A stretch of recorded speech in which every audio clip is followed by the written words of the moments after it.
Sorry about that. Howdy, howdy, folks. Welcome to Babble with Bronies. I am your host. My name is Everlasting Joy. Not going to waste any time here. Let's do it.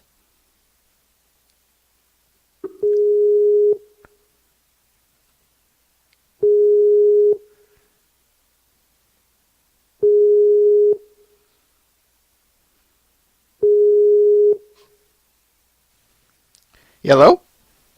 Hello. Hey, Perry. Hello. All right, just let me get my ugly mug out of the way there. Let's do this. Are you ready?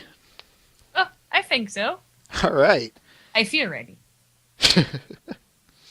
All right, I'm just going to breeze through two quick news pieces right here. Then there's one more that you can help me with. All right, folks. Really quickly, I'm just going to get the Brony State stuff out of the way. For the week of January 17th and 18th, our A movie is Tropic Thunder. Pony 1 is Games Ponies Play. The B movie is Six String Samurai. And Pony 2 is The Last Roundup. So, on the 17th of January, we will be broadcasting these movies and episodes at 7 o'clock Eastern Standard Time here on Brony State. We will also be doing our European Encore at 2 o'clock Eastern Standard Time. That's Greenwich Mean Time -5 for everyone. And so if these interest you, stop on by. Stop on by for some good fun and good people. And one last, one journal I want to run over really quickly, folks. Toxic Mario is selling some convention stuff. Quote, "My Pony convention merchandise is officially online for 1 week. It's still viable. Quite a few things here, blah, blah, blah. You'll have to, basically he's selling his stuff, his convention stuff, because this is, because he's not going to so many. So if you want to buy his merchandise and his convention stuff, now's your chance." Anything to add, Perry? I said Yes. anything to add? Not really. All right. Now for the big news, everyone. I'm sure many of you saw this at some point in the week. We got a confirmation of Season 5. I'll send you that one really quickly, Perry. Sure thing. Because I'm having some trouble with Flash plugins, so don't be surprised if I'm not really active in the chat. Fair enough. Because Flash is being a stupid little butt, just how it likes to be. Probably just need to upgrade, but trust me, I know that feeling. Ugh. Anyway, long story short, quote, "World Screen just published an interview with Stephen Davis, the president of Hasbro Studios. Yada, yada, yada. We have MLP Friendship is Magic. We are now going into our 5th season. Just a tremendous success for us." End quote. So there you have it, folks. Season 5 is confirmed. Nice. I have heard of this tidbit before, but I'm thinking it's a pretty decent, solid piece of confirmation. I mean, it could be like a slip up, like, oh, I meant to say season 4. They could cover it up still, but I think it basically confirms that there's coming more. I'm pretty sure about it. I'd go so far as to call it confirmed myself. If it isn't, then boy howdy did we just lie to everyone. Like I said, they might say, "Oh no, sorry, I meant to say season 4," but basically, considering the little hints that the show staff are still working on things and such, and the production cycle of season 4 is pretty much over, it's pretty solid to say that season 5 is happening. I'm pretty damn sure. You'd think they would have pounced on this by now, though, if it was an error. I don't know. I think at this point they're like, "Oh God, dude, what the hell?" They're going to know it anyway. So they might not be bothered either way. So I'm happy either way too. All right. Now, Pretty damn exciting because I'd say it means more ponies. So that's good with me. Now, since you're the guest, Perry, do you want to do the video first or the art first? Oh, I'm a big fan of art. Let's do art. All right. Let me get it set up here.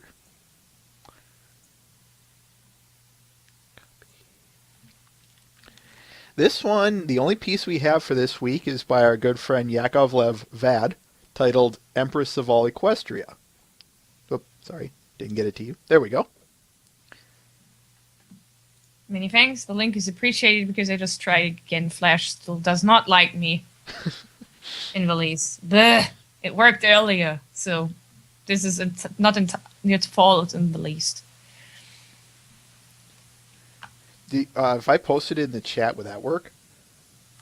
No, like I said, it just the whole thing just kind of like refuses to load because Flash says it's stopping. So it helps me that you're linking stuff. It works for me. That works. Sorry for the inconvenience. Ah.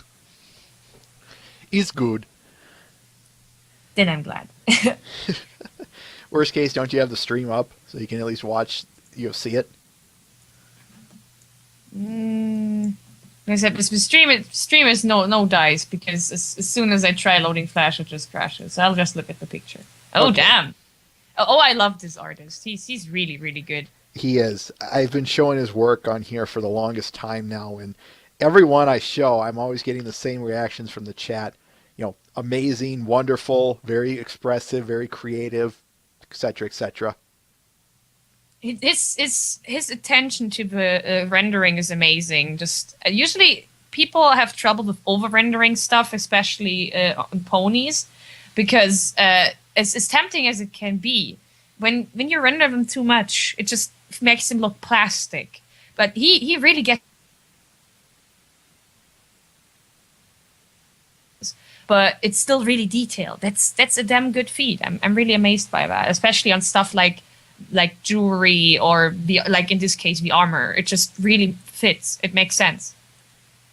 We had a bit of a derp there on the connection, so I'm sorry. But yes, I definitely have to I have to agree with you on the notion of the armor in particular. I like that he adds those kinds of details and clothings to the ponies. And we get these really cool outfits that go with them. Yeah. Like I said, and it fits the style of the pony still. It doesn't feel out of place for the characters, which is, I think, the biggest feat. He makes it work. Mm-hmm. Not just lots of detail work, but it's detail work that looks good on the pony. So I'm really enjoying it. All right. Let us head to the video then. Okay. Now, do you want me to link this video straight to you again? Oh, yes, please. Okay. And I hope then it'll not crash Flash again. We'll try. It's going to be an adventure. All right, I'm going to put the call on hold. Write anything out in chat, and I'll return the call, or I'll unhold the call when we are finished with it. Yep. All right. All right, everyone. This one is by our good friend AI Stiff. You probably saw this one earlier in the week. It's titled, Where Are You? In animation.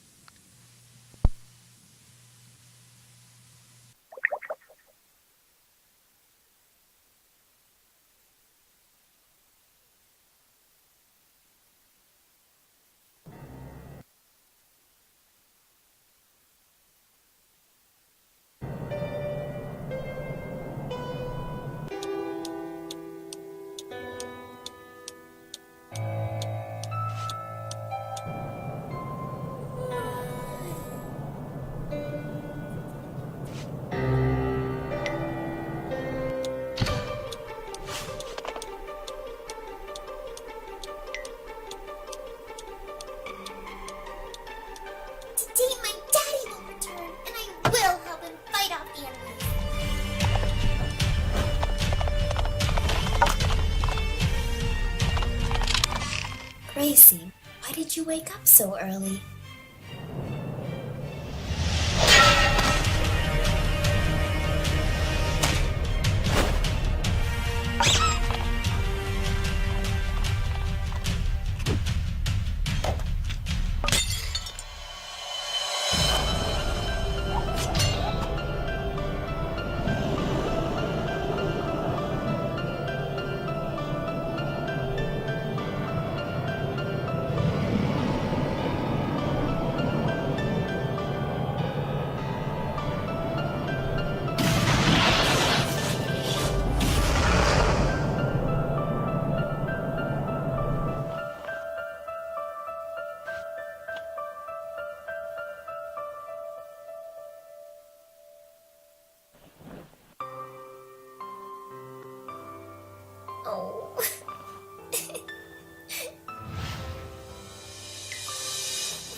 Oh, don't worry, sweetie.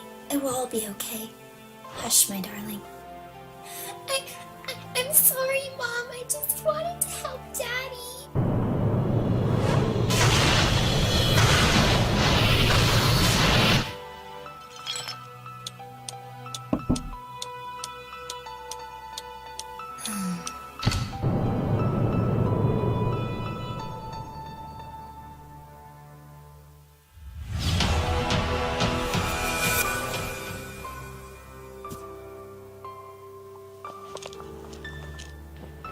See? Your father's toy is saved. Oh, yay! Mom? Where is Daddy?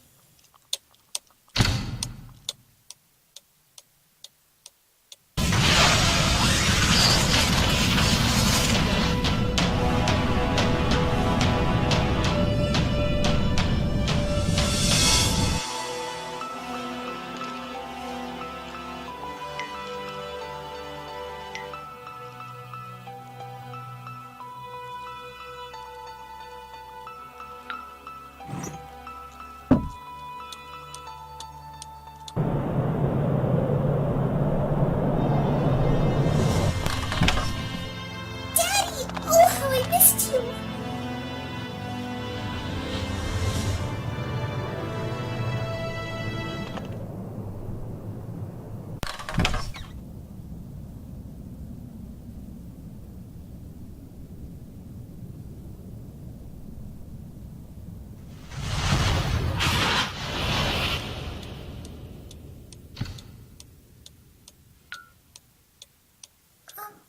Where are you?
Hello? Yes. Hello. Anything you want to add there? Yeah, I think that was really, really nice. Not exactly the kind of story I would have told. It was really dramatic and kind of a bit dark, but it was good. It was really well made for what it was. And I appreciate that, especially the direction was pretty damn nice. Mhm. The cuts and such. I can tell the animation had a lot of thought put into it. The only thing I would actually criticize is the recording quality of the voices. And that's something that's pretty easily fixable. You know, upgrade to a bit of a better microphone, and that'll be a whole different, better world of recording. But that's seriously the only thing I thought was like, meh, that could use improvement. For what it wanted to be, that was really well made. I'm impressed. I will note for everyone, first of all, he does, in the description, as you saw, has a version without subtitles. And two, go to his channel and he has a version that explains everything.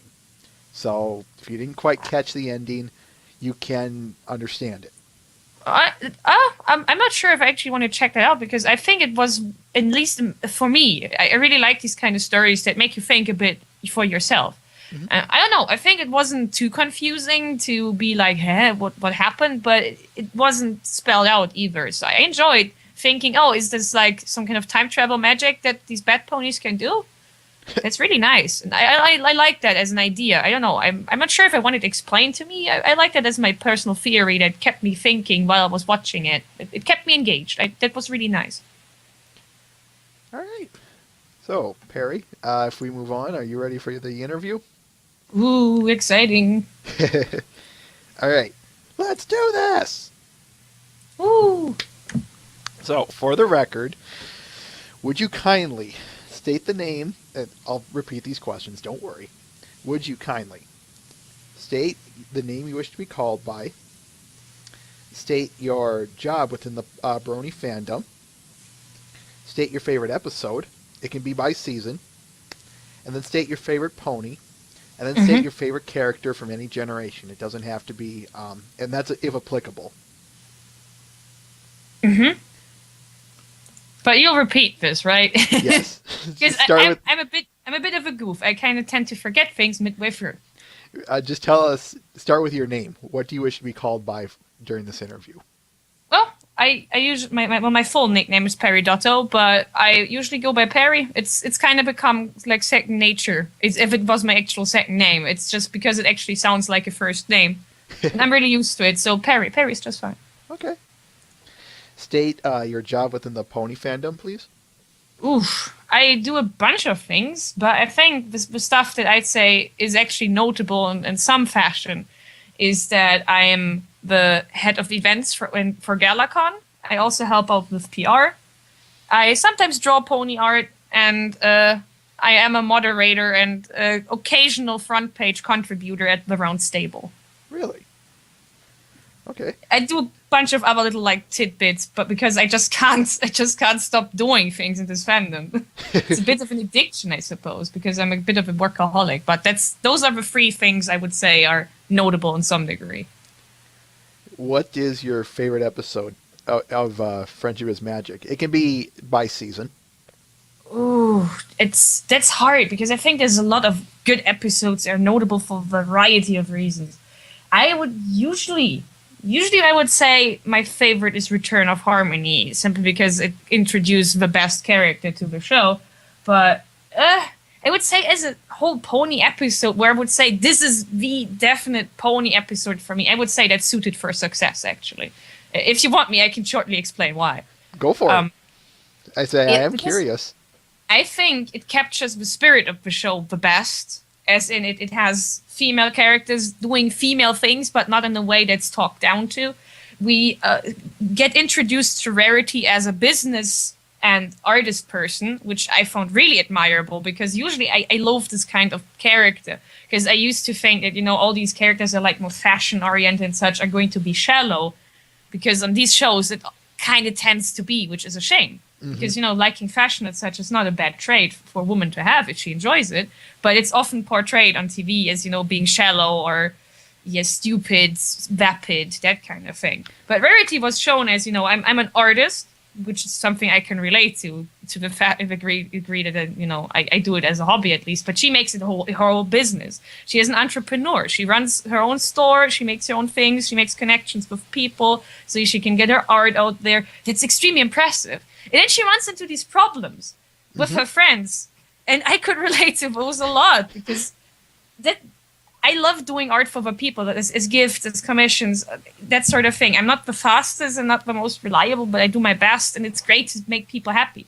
But on the other hand, sometimes, as nice as you want to be, there's going to be this moment where someone says, oh, I don't know what I want, you tell me. And I'm like, no, I can't read your mind. Or, oh, this is good, but it needs to be cooler. And I'm like, oh, no. This kind of stuff happens just, because obviously you're talking to people who are not artists. And that's okay. They have their own opinions, but they can't voice them in the way that you need as an artist. And you just struggle with it so hard because you want to do your best. But on the other hand, you kind of want to strangle the other person because they just can't understand or appreciate what you're doing. And it's just a typical problem between artists and non-artists. And that's completely fine. That's part of the magic, but it's also part of the nuisance. This episode captured that spirit of, I want to do well, but I also want to please these people, and I don't know how.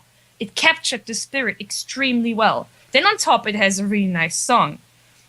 and it's just really fun in general. So I'd say it is the pony episode. If I was going to explain to someone why the show is so good, I would always use this episode no matter what, because it just works on the level of the feminine message, works on the level of being very fun, entertaining, having a good song, and capturing a story that people, especially me as a creative person, can relate to. It's just really, really good. On top of that, she turned her passion into a career. Yeah. It shows that, as a creative person, you can get somewhere if you know how to make it. Mm-hmm. That's really good. That's a good example for, I think, everyone out there who wants to grow up into a professional artist. To see it, Verity can do it. She struggles with it, but she does it. That's great. That's something I would want to see on TV more. Exactly. Now tell us your favorite character from Fim specifically. Ooh, my favorite character. Well, you earlier you asked favorite pony. My favorite character. I should say pony, yes. But my favorite pony is Applejack, but my favorite character is definitely Discord. There's no contest about that. Good choice, by the way. Thanks. If you want me to go into another ramble, why? I can. I can. You know what? Why not? Go for it. Okay. I'll try to keep it short. I'll try. It's hard. I like talking too much. Discord is basically the thing that solidified the show being great for me. Season 1 got really great for me with Applebuck season and Suited for Success. Those were like 2 episodes that really stood out to me. And I was like, okay, damn, this show is actually really nice. I'm going to stick with it. But I joined the pony phenomenon thing in the middle between season 1 and season 2. So I had time to catch up with season 1 and then catch the whole announcement / leak that John Delancey was going to be a villain.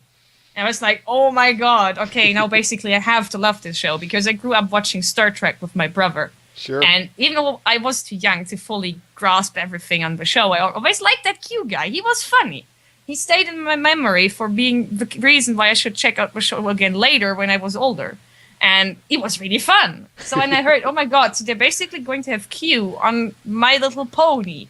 And I turned out to be correct on that. And it was just so much fun. It was a fantastic performance. And he did a really good job on the character. Overall, it's just, the kind of character that I think fits wonderfully as a villain or / anti-hero / anti-villain. It's hard to say. He does his own thing. I do want to ask. Go ahead. I'm sorry. Mm-hmm. What do you think about what has happened to him since seasons 3 and now 4? I think it's really smart, actually, because I was hoping what's going to happen. Return of Harmony was really fun, like him twisting the pony minds and just turning everything to chaos. That was great, but the problem is you can't keep doing that. And from a writing perspective, you'd have to come up with reasons each time. Oh, this is how he escapes again. This is what he does again. This is how he gets put back to stone again. You see, it's a thing you can't really repeat because it really quickly runs out of originality, which is the problem with Discord. You can't have him be unoriginal. So I think reforming him in parentheses was really smart because that's basically what they did with Q to an extent in Star Trek Next Generation. They made him less of a villain and more of a really evil, mean-spirited, but still helpful mentor guy. Mm-hmm. The kind of person that wants you to learn a lesson, but makes it so you have to jump through the most possible hoops just because it's funny to him. So that's something that really works with Discord. I think in the season 4 premiere, that really worked. He was being so hilariously mean, but still helpful. He still said stuff that told Twilight what she had to do. Even though it ended up him being the cause of everything, the root of the problem, basically. But he was like, yeah, I helped you fix it, so you can't do anything about it. It was hilarious. It worked exactly with his agenda. It was chaotic, but still helpful. I hope they keep doing that. That was great. That was really fun. I have a hard time believing they're going to throw the character away. Why would they? Yeah. He's just something you don't use all the time, but you can tell the writers, the animators, John Delancey himself, they all have a lot of fun when he comes on. Exactly. That's just too good not to use. So involving him as a character, even if I think that, it wasn't done perfectly, I think it was serviceable, and it really was a smart move to keep him on the show as a character, not just as a villain, but as a general influence. That was really smart. I'm really enjoying that. So I hope he plays a role again, maybe later in the season, some point, maybe about the box. We don't know, but I hope he shows up again. Yes. I could say something, but I'll tell you after the show. Mm-hmm. What was it? Oh yeah, last question concerning that. Who's your favorite character from any generation? It does not matter. Any generation. Yeah, if it or if applicable, that's what I was looking for. Oh, that's really hard. But I must say, I'm partial to two characters from the previous generations, and those are Minty from Generation 3. Minty is amazing. I mean, she's the sock pony. She's adorable, and she's voiced by Tabitha. You know, Yep. Our favorite rarity, and she's so much fun. She's just so seriously cute.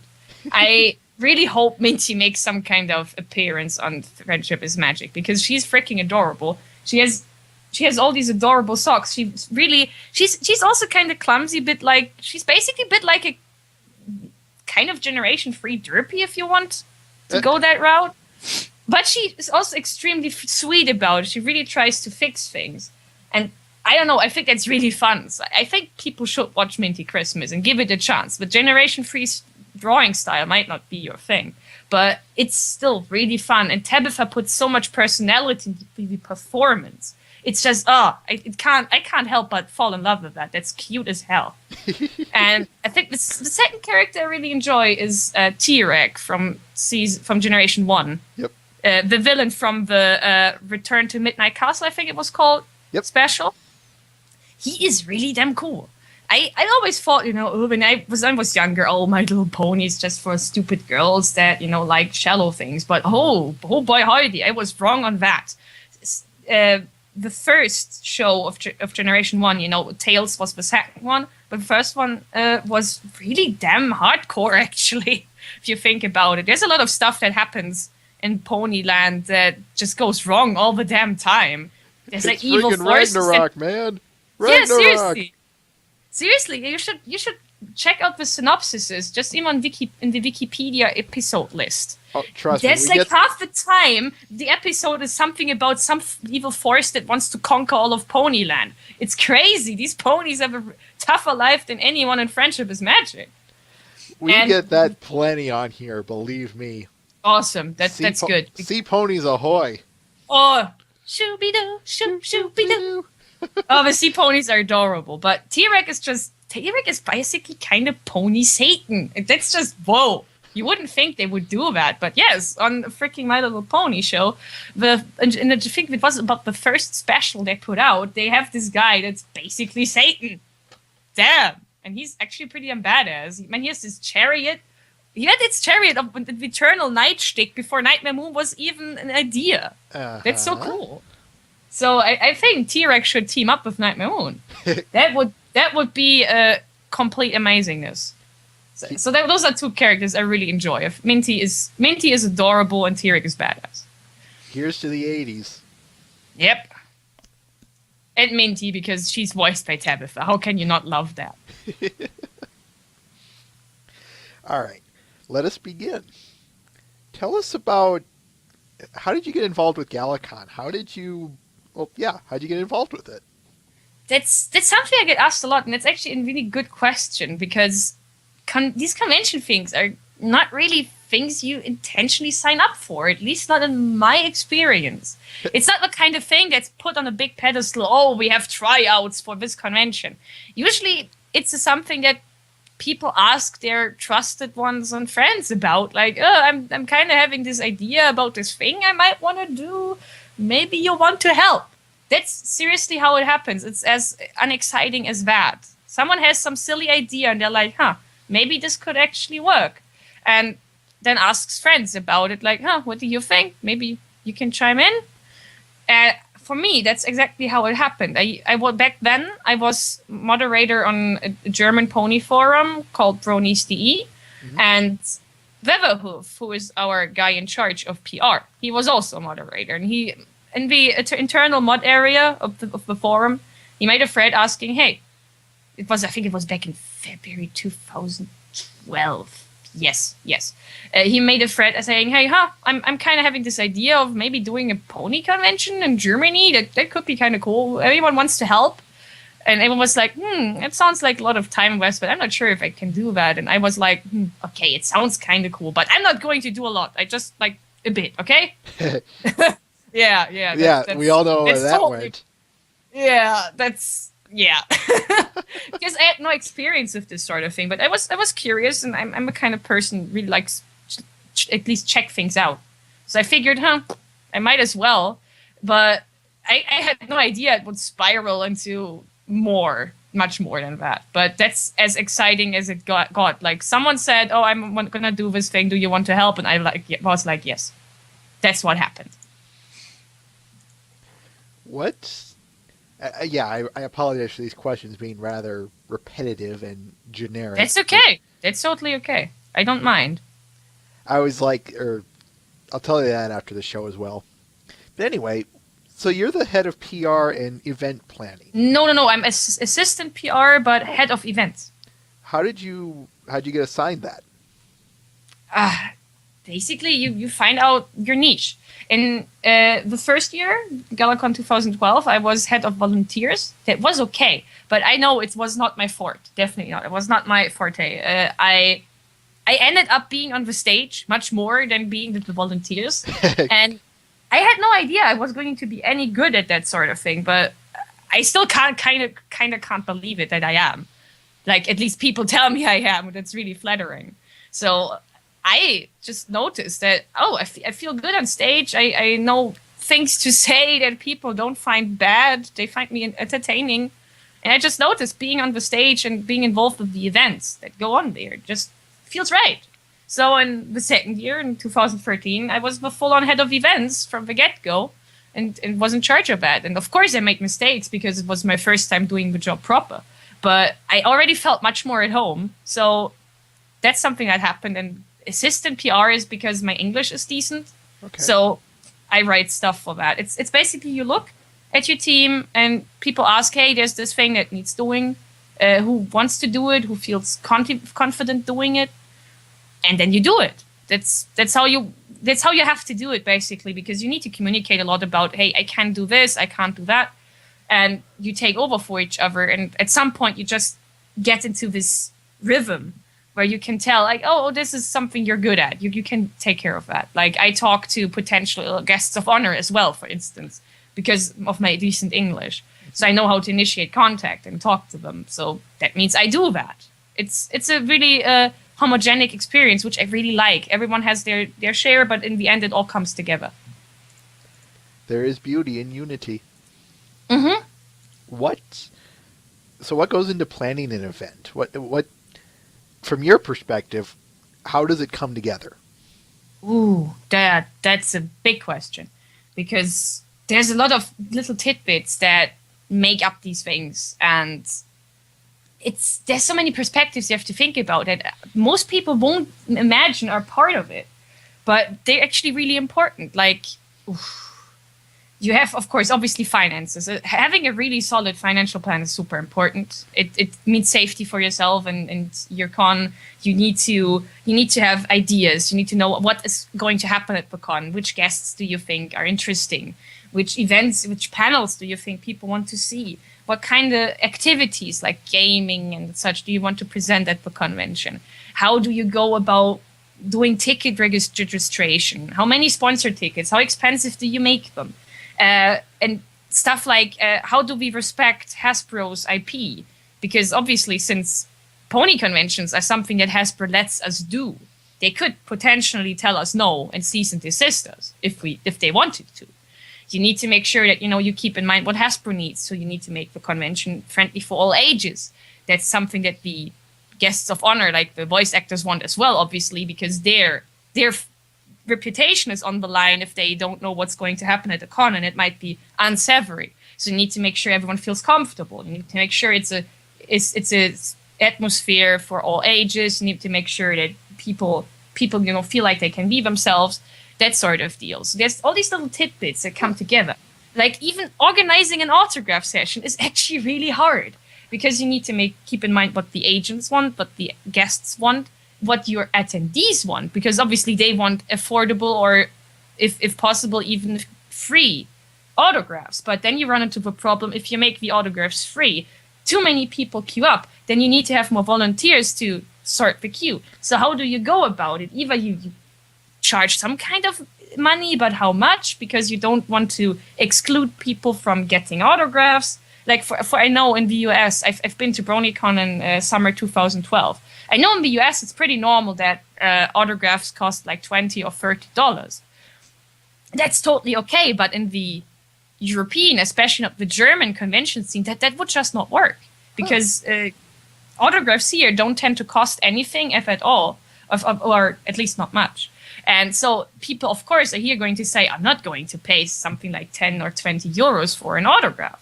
So you need to accommodate all these little tidbits. So we try our best, and we know we can't please everyone, but we have to get all these little things. I'm sure I forgot like half the stuff. I just listed things on top of my head. You need to make all these things come together in a way that's comfortable for both your guests of honor and your attendees. And I'm not saying it's impossible, but yeah, it's tough, because obviously you want to please everyone. But as we learn, if you try that too hard, you end up pleasing no one. Ain't that the truth? Yes, you need to make decisions. You need to say, oh, we want to do this or that. And long story short, it's a lot of little tidbits that people understandably just don't know about, which, like I said, it's totally okay. But that means that you still need to... Hello? Yeah, I can hear you. Okay, yeah, I just kind of dropped there for a sec. Carry on. It's okay. But in the end, it means that you need to bring a lot of these little tidbits together to make one experience, one event. And of course, that's going to be rocky. There are going to be things where I think afterwards, damn, I'm so sorry, that didn't work out. Like, for instance, 2013, our cosplay contest just went extremely differently from how I imagined it. I made the rules too strict, so we didn't have a lot of sign-ups. People felt too intimidated to join. And I was like, that was not my intention. But since I had never done it before, it happened. So that's everything you can do about that is apologize, be like, okay, I understood the feedback, I'm going to improve it for next time. Or having trouble getting out rewards for our sponsors. That didn't go as we planned it. That really didn't go as well as we hoped. So we can only apologize, say sorry. We really hope we keep your trust for next time, because we're going to get a better supplier and improve things, send things out faster. You know, that kind of thing. Because all these little things can all go wrong somewhere. And you just need to make sure... Yes, and you need to make sure you do your best. And that's really what it boils down to, as sappy as it sounds. You do your best. Most of the time, I think we've done okay. Of course, there's going to be things where I'm like, that's such a shame. That just didn't work. And, you know, you are humble. You say sorry. We learn, and you try to make it come together. So, long story short, there's a lot of little bits that you have to keep in mind that people usually don't think about, but we try our best to get working, even if there is going to be a flub somewhere. That's just what happens, but you have to do your best. It's all but inevitable. Mm-hmm. So what was your favorite what was your favorite event to plan for? Ooh. Well, I've only done, specifically the events I worked on. Mm-hmm. Those were only 2 so far. That's the interesting thing. I come from zero experience as a convention person before I did anything with GalaCon. I was brought on the team without even having been a volunteer on any kind of convention, which is kind of insane in retrospective, but that's how it happened. And I guess it was okay because I was willing to learn. But yeah, I think it was 2013, yes, because 2012 was special in the sense it was the first time. But that also means it was the rockiest. Yep. Because, the staff was inexperienced. The whole idea was kind of new. It was the first convention of its kind in Germany and about ponies. So you had to kind of just try things and see what sticks. It might be adventurous, but it's also really stressful, especially when you're just not too sure about your team members yet. You don't know. We haven't worked together much yet. It's like kind of trial by fire. Yeah.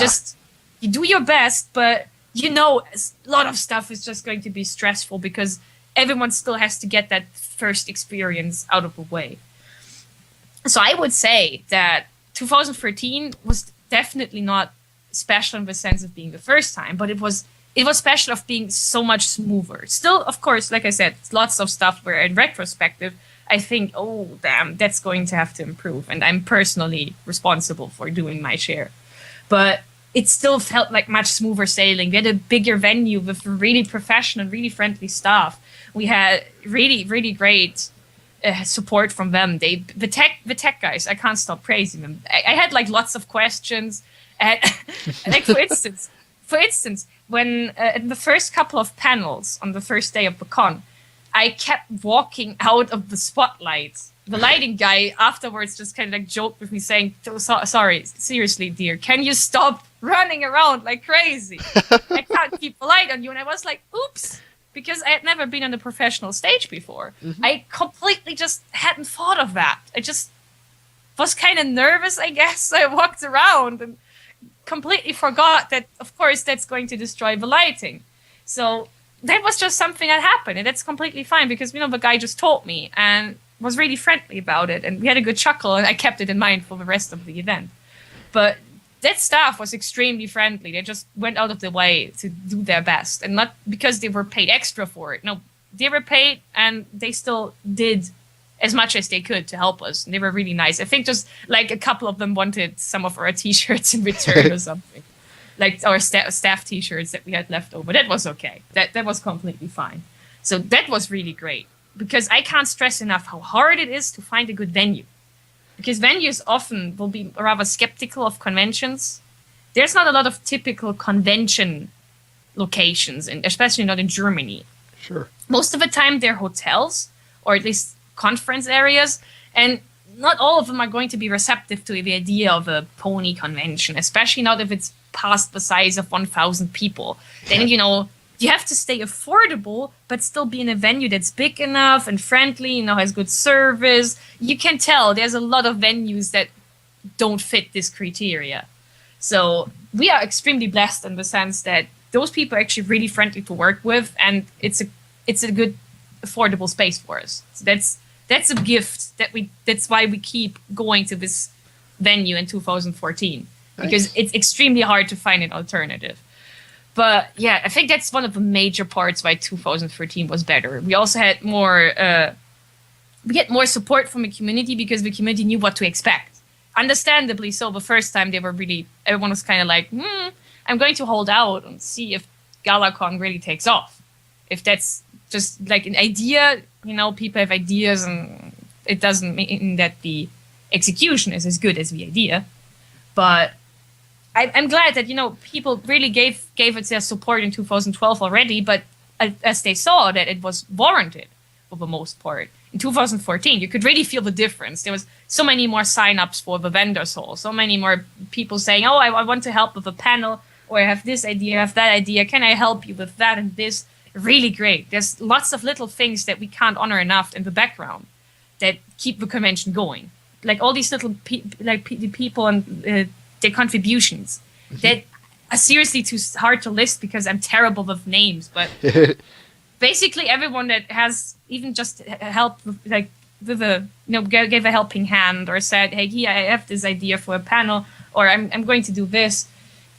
So sweet. It's so sweet when everything just comes together in a really community-ish way. Yeah, I can't say that nicer. It's a sense of community. It really is. And I think that really makes it much more fun to organize when I'm not just organizing into a void, basically. No, there's lots of people around me say, oh, you did this great, or hey, I have this feedback for you, I have this criticism. There's a dialogue going on. Yes, that's what I wanted to say. There's a dialogue going on, and I think that matters a lot. And I really hope this dialogue continues to 2014. What are some of the dialogues that are going on, if I may pry? Basically, like I said, it's feedback. It's a lot of feedback that I value a lot, that people say like, hey, this didn't work, or this did work, or I have this idea, or can I help out with this? For instance, one of our volunteers said, hey, I'm good at design and such. I could design the convention guide for 2013, and we were like, oh, that's great. And yeah, it turned out to be a really nice guide. Our guide in the first year was good too, but the second one in 2013, that was really nice. So just that kind of thing that someone offered their help. We checked it out and we're like, hey, that's really sweet of you. That actually looks great. That kind of thing. That's really important to keep these things going, because we do a lot of little things, but all these little things that fall through the cracks, like I said, like the convention guide can, like, oh, none of us are designers. Oh, damn, what do we do? Or making the websites. It might just be a WordPress, but I still wanted it to look good. So we enlisted the help of a friend of mine to do the design. And we whipped up a cool idea and we used that. And we're like, oh, sweet, that's really nice of you. Thank you. We don't pay anyone for this. I'm not paid. Nobody's paid. Wow. It's seriously just the experience. All money that we make with GalaCon goes back to GalaCon. Or, of course, if it's a charity thing, to Bronies for Good, like our Callisti live streams that we did a couple times and that we are going to do again. 50% of that goes to us and 50% to a Bronies for Good project. Jeez, so cool. Nobody is paid. That's the point. So you need to rely on the really generous donation of time and effort of everyone involved. And that means, of course, that you can only ask. You can only say, like, hey, maybe you want to help out. Would you be interested? Sometimes, like, for instance, the artist that did all the nice pixel arts for a new website and theme, Flare Short, she's not going to get paid either, but she gets a free ticket to the con because she said, I would love to come, but I can't afford the ticket, I think. Can I get free admission because I'm doing so much work for you? And I'm like, yes, well, that works. And we agreed to that. But that's not payment in this strict sense. I have to be sappy again. It's we pay the experience. Sure. I devote a lot of hours to the thing, but I like doing it. It's fun to me. I get to learn a lot of things, a lot of new skills, talents I didn't know I had. That's the payment. It's stressful, but it's a good kind of stressful most of the time. And Amen to that. That means that all the little help that we get, like from all sides, is really, really great. Even though we can't really pay for it, but it's extremely lovely. I can't stress that enough. It's super great. And even if it's just someone saying, hey, this thing that you did, I think it could have been better, and because of this and that. And I'm like, yes, thank you. That's already a contribution. Exactly. What was your favorite event to participate in? Ooh, you mean as a guest, as an attendee? Let's go with a guest first, and then I suppose we already did go over as a staff member. So yes, let's go with participant. As an attendee. Ooh. Yeah, as an attendee. Ooh. Oh, there was. I kind of started becoming a convention junkie with ponies. I didn't used to be that way because I thought, oh, lots of crowds, people, so many people. I used to be really shy about that sort of thing. So I have always figured, conventions are not exactly my thing. But with ponies, it kind of became a bit of an addiction, at least in the sense that I found it to be actually really fun and much less stressful than I thought. So I think, let me recount. I've been to BuG 2012 and 2013. I've been to Brony Days 2013. I am going to go to Crystal Fair 2014, obviously. Nice. And I've been to BronyCon 2012. Let me just think if I forgot something. But no, I think I didn't. No. And I have to say, all these cons were really, really fun. I'm not just saying that because, you're friends with the people who run the convention. Of course you can't say anything bad. No, seriously, I mean it. I had a big ton of fun at all of these conventions. And I'm going to have a lot of fun at like Crystal Fair. And if BuG comes around again, if they're currently still looking for a venue. Once that's out of the way, I'm definitely going to sign up for BuG. That's all going to be great. And I had a lot of fun at Brony Days. It was a small con, but it was really lovely and cozy. Different from GalaCon in the sense that, GalaCon is big and vast, but you can hang out so nicely with people when it's just like 300 attendees. It's really cozy. It's personal. I like that a lot. BuG was really nice because Manchester is a great place, and they had so much great musicians coming from the fandom. Oh, so much. I basically danced my socks off. It was great. But I have to say, I think just for the sheer insanity of me going to the US just for a pony convention, I think BronyCon 2012 was really special. I bet. Because it was basically something I decided on a whim. I had the money left over, and I figured, okay, you could do something with this money. You don't need to put it into something, how do I say, investment. It was money I had left over. And I figured, okay, you don't have this chance a lot in your life. You are not going to have that much cash a lot of times again. Just do something cool with it. Do something insane with it. And I figured, okay, isn't John Delancey coming to BronyCon? Yes. Okay, then I'm going. That's basically what I did. It was just, it was crazy. But I met all these people I knew from like online. That I roomed with Steve Holt from Equestria LA, and she was such a sweet person to hang out with. I helped out with their booth. There was so many people, so many faces I suddenly could put together with their names that I only knew from online. I met Makon, that guy who does these really nice orchestral pieces. He used to do a lot of pony music, but these days I think he works on games. He's really sweet. I just randomly met him at like a hotel room party, and he drew silly pictures of people. I was like, oh hey, you're that guy. I really love your music. And he's like, oh sweet, yeah, thank you. And it was like, whoa, wait, that's that guy, and he's just a cool guy. Or I saw the artists. There was Egophiliac. There was Pixel Kitties. They were both really sweet. I can't stop rambling about how nice it was just to feel that sense of community. I didn't feel unwelcome at any point. It's like people sit next to me at panels and such. I was like, oh hi, and they were like, oh hi, and then we just hang out for an hour or two. That's what I loved about it being so big. We're not going to make any really close connections with these people. I didn't meet any of these random encounters ever again. But for the time they were there, it was really, really sweet. And yet all these people in their own ways contributing to the convention overall being great. And okay, I'm not sure. I keep rambling, but I'm not sure. Basically, also getting. I have to admit, since like I said, he's kind of my childhood hero. Getting to meet John Delancey was extremely, extremely nice. That was something I never expected to do in my life. Like, if you had told me as a kid, when I was a kid, that guy from Star Trek that you find really cool? Yeah, you're going to meet him because he voices a character on My Little Pony.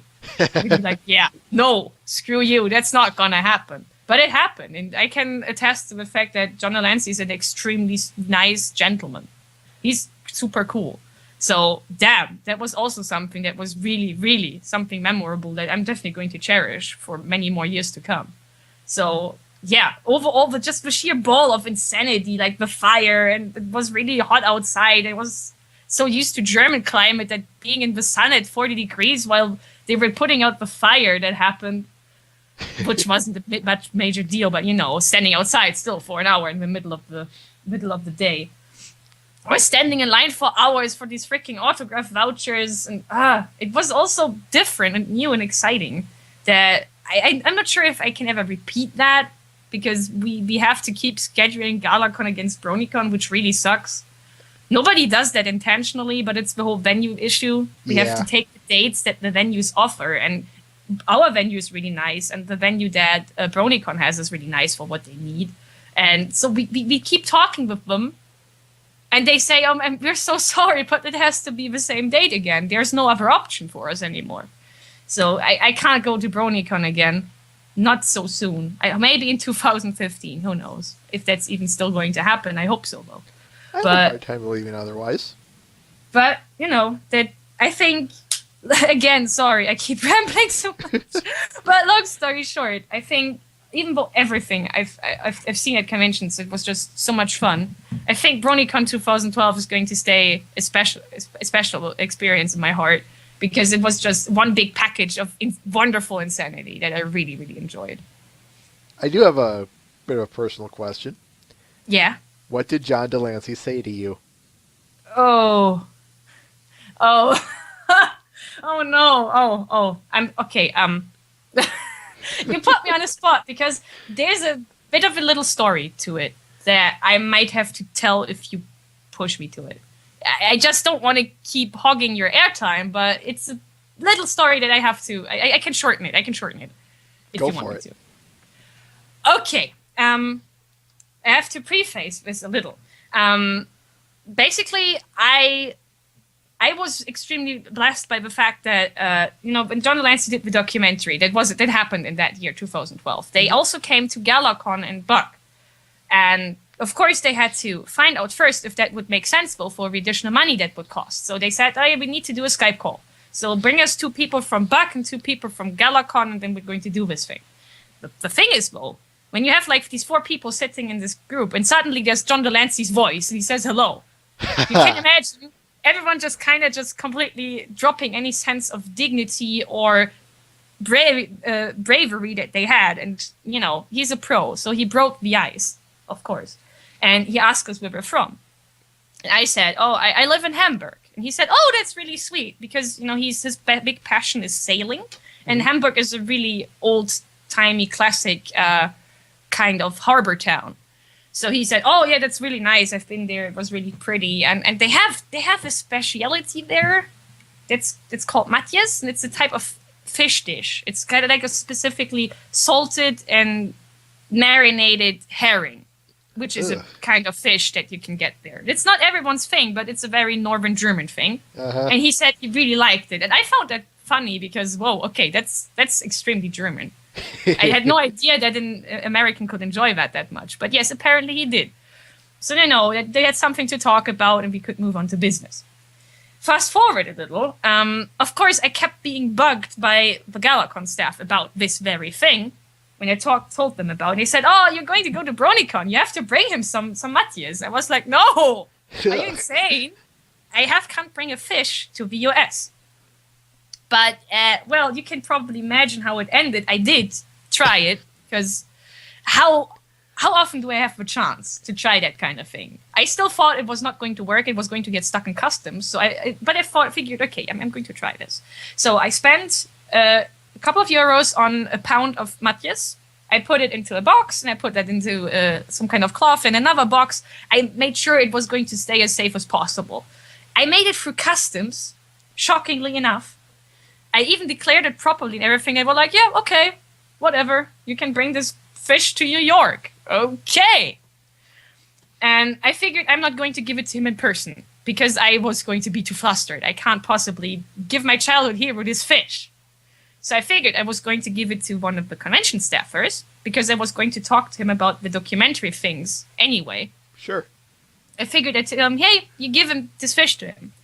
And back then the convention chair of BronyCon we met up to, like I said, to talk about the documentary, because I figured, hey, I'm here in the US, why can't I go ahead and talk to the people in charge of the documentary, the director and the producer in person, if it's just for a short chat about GalaCon and what they want from us and such. It's always nice to have these sort of things in person. Definitely. He said, "Yeah, no, they're going to be super busy the whole weekend, except for tonight," because it was on Friday. I met up with him on Friday. "Except tonight at this meet and greet that we're doing. Do you want to come?" I was like, "Wait, what? Isn't that the thing people had to donate money for in the Kickstarter? Isn't that the reward thing?" He was like, "Yes, but yeah, you have a good reason to come, so you can talk to them. It's business and such. And I need to bring a +1 anyway, so do you want to come?" And I was like, blah, blah, blah, blah, blah, blah. Because that was not what I had expected in the least. I was just extremely lucky. I didn't even do anything much. I was just at the right place at the right time and talked to the right person at the right moment, basically. So he said, "Yeah, you should come." And he had heard about, the whole, "Oh, Perry's going to bring a fish to your convention." So he said, "Oh, you have to bring the fish so you can give it to John in person." And yeah, you can probably imagine my whole body turning into yellow at that point. Because I figured, oh my God, I can't be doing this. But lo and behold, 2 hours later at the meet and greet, I was there hiding in a corner with this box of fish in my hand and thinking, oh my God, I can't be doing this. This is absolutely stupid in every single conceivable fashion. But no, then when Andrew came to lead me to John because he was done talking to someone. He said, like, hey, you have to do this. You have to give him your fish. Otherwise, we have to put it in the fridge. And you should do it. And, well, how you can probably imagine, even now I'm telling it, I'm still kind of like flustered about it because it was just exciting. But you can imagine how I felt at that very moment. John is like extremely tall and I'm not. And then you stand in front of your childhood hero, this guy you only know from TV. And he's extremely tall and, so like, hello, and totally friendly. And you just don't know what to say. And you have this stupid huge box of fish in your hand. Like, I basically just kind of handed it to him with like shaking hands and said, I have a gift. And I tried to hint at what it was. And the very moment that John understood what it was, he went absolutely nuts. I cannot make this up. His face lit up like a little kid on Christmas. It's like, oh no, this can't be, like, no. He went just complete with this like huge grin on his face. When, oh no, this can't be happening. And I just kept nodding like up and down, like, yes, because I had no idea what to say otherwise. And he checked it out. He like looked into the box. He didn't open it all the way, just in a little peek to see what it was. But I was like, yes, it is Matthew's herring. Oh, he was really excited. And then he waved to the side, and then there was the director of the Brony documentary, Laurent. And he said, oh, Laurent, do you know what this is? And Laurent's just completely amused, but he said, like, yeah, no, I don't know. It's Matthew's herring from Germany, look. And he showed him the fish as well, and Laurent basically just, he chuckled himself to death. And I was like, oh, God, can you please stop this? I'm so embarrassed. And Laurent was wondering, hey, I have never heard of this kind of fish. What does it smell like? So, yeah. Have you ever smelled a herring before? I haven't. A herring is a really, how do I say this? An acquired taste. It's a really nice kind of fish, but even when it's as fresh as it can be, it smells. Not in a bad way, but it's a very unique smell. And you can probably imagine that the vast majority of people in this tiny room that the meet and greet was in were not used to this smell. So, yeah, still, obviously, I couldn't say anything against it. John opened this box entirely, and the room smelled like fish within seconds. Like, half the people in this room, like 50 people were in the room, like, they started turning their heads, sniffing around, like, oh, what's this? What is this? And like a bit of a crowd formed around us. And I was ready to die of sheer embarrassment. I must have looked horrible, I'm sure. And every person that came up to John and asked him what he had there, he seriously held this container almost like in their noses and said, yes, it's Matthew's herring from Germany, I love it. He had to show this stupid fish to every person who asked.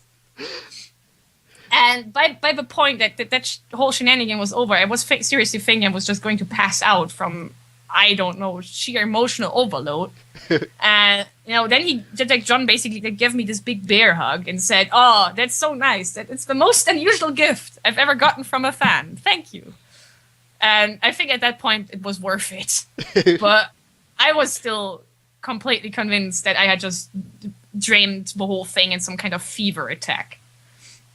But yeah, I never got an autograph or anything from him, but I must say I don't mind. I don't mind, seriously, because I had this experience that I never thought I'd have. I never thought could say, yes, this childhood hero of mine, I gifted him fish and he liked it. That's not something you can repeat or mimic in some fashion, I think. So I was just extremely lucky to get that chance to do this really weird thing, and he ended up liking it, and I'm really happy about it. So, long story short, John Delancey likes fish, and he's cool. It's the little things in life, isn't it? Yes.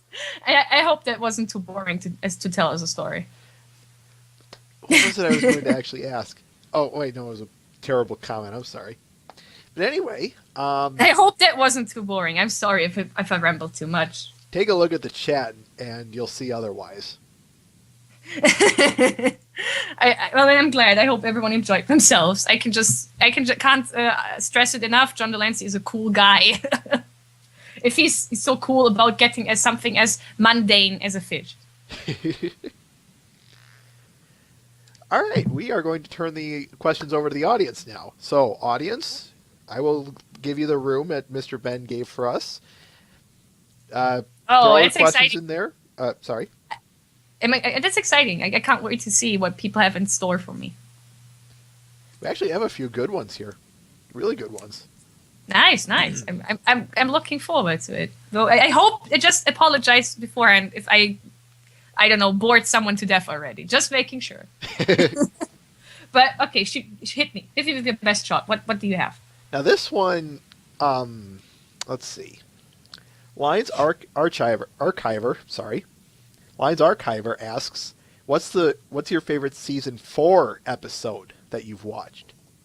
Oh, so far you mean of season 4? That's hard because there's been like one or two that I wasn't so hot about. I thought Daring Don't and Bats were fun, but not great. But in terms of episodes, I really liked. Well, the premiere was great. I was hoping it would be good, and it really was good. The flashbacks were really nice to like flesh out the backstory of the princesses. I'm always happy when the princesses get more screen time.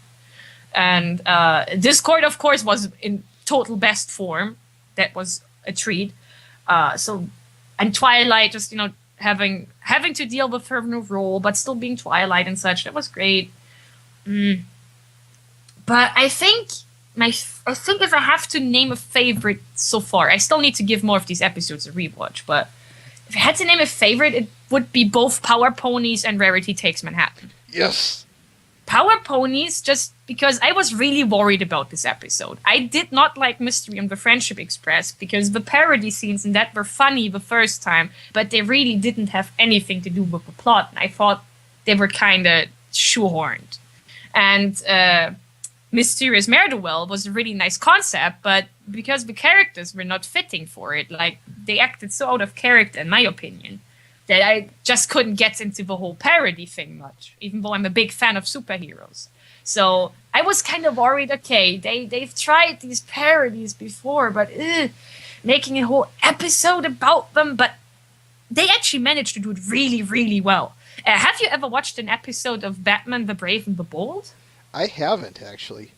It's a really nice show, actually. It's a show I never figured I'd want, but I'm a big Batman fan. And I really especially like the animated series, the one from the 90s. Mm-hmm. So when I heard they made a more silly cartoon about Batman now, that I've like a few years back, I figured, that can't be good.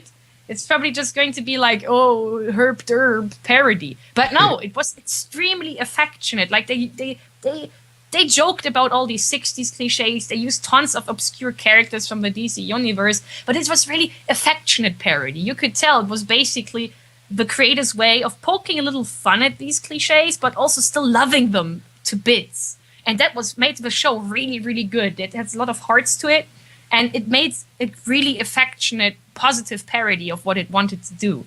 And that's exactly what they did with Power Ponies as well. They committed to it all the way. It was parody from start to finish, basically. But they made it in a way that was really enjoyable. You could tell, they wanted to use these little like tidbits or cliches. They had all these fun ideas for the powers. All the costumes were so fun, that kind of thing. Even the backgrounds really looked more like something out of a superhero cartoon. It was really committed, and it felt really, really enjoyable because I think the people who made the episode had a blast with it. You could tell. And that's really important with a parody. It can't just be like herp derp.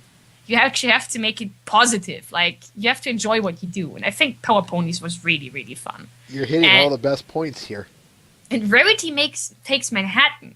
Oh, where do I start? I've always been a fan of Polsky's writing overall, but I know he has problems sometimes, especially because Polsky episodes tend to be the episodes with the most controversy. I mean, there's like barely any episode of his that doesn't cause some kind of major discussion. Why? About something unfortunate or weird, or he's kind of used to it at this point. I would sure hope so. But still, it's unfortunate. So Rarity Takes Manhattan, I think, is his best episode so far, and it's one of the best of the whole show, I would actually say. I know that's a bit early to say, but at least from my impression so far, it's a really mature episode in the best ways. Exactly.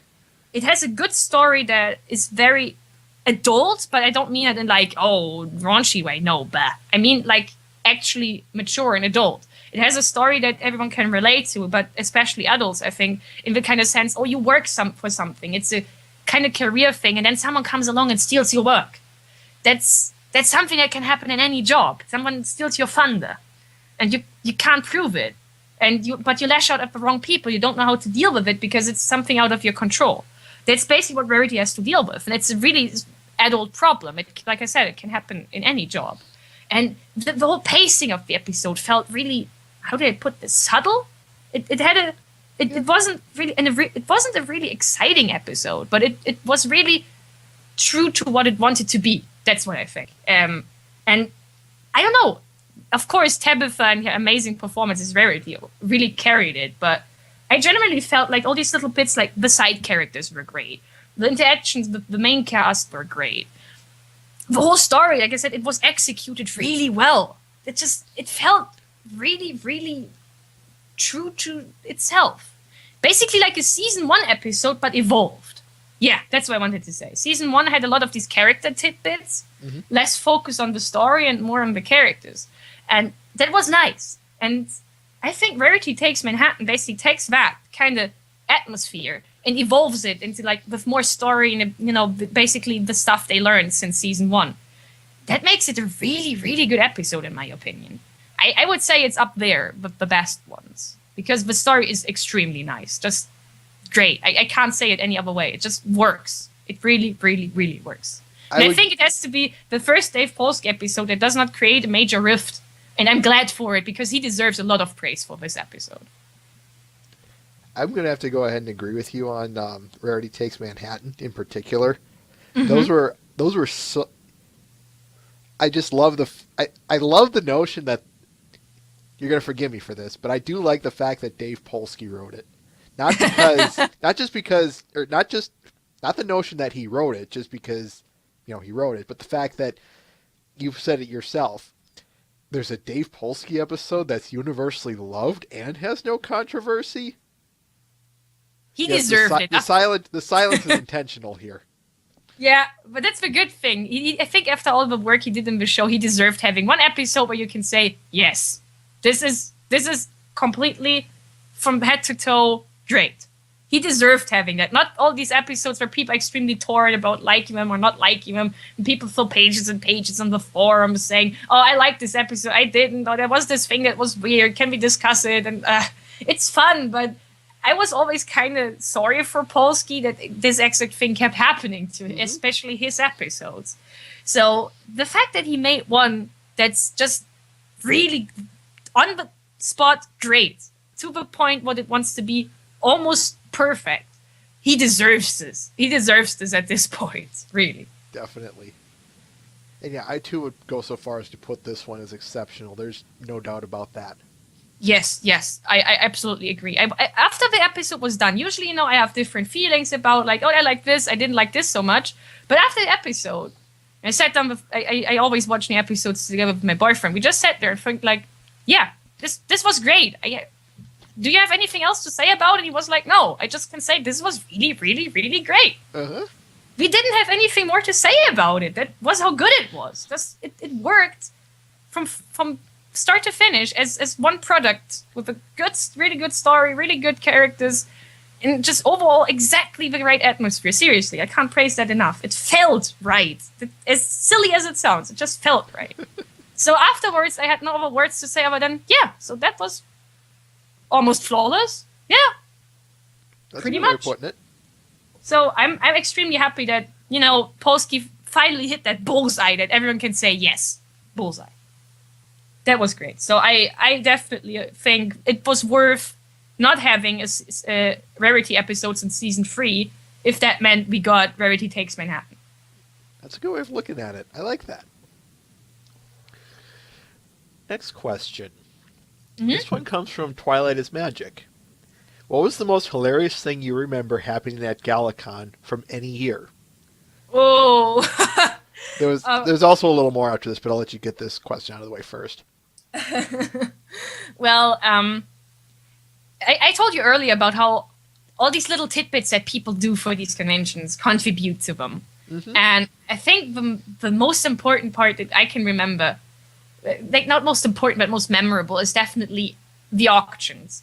I had no idea our charity auction was take off this way. And the first year, it was just really insane. Yet the combination of having lots of people with good cash there, hello here to the Swiss bronies, because the Swiss bring a lot of cash to GalaCon when they come.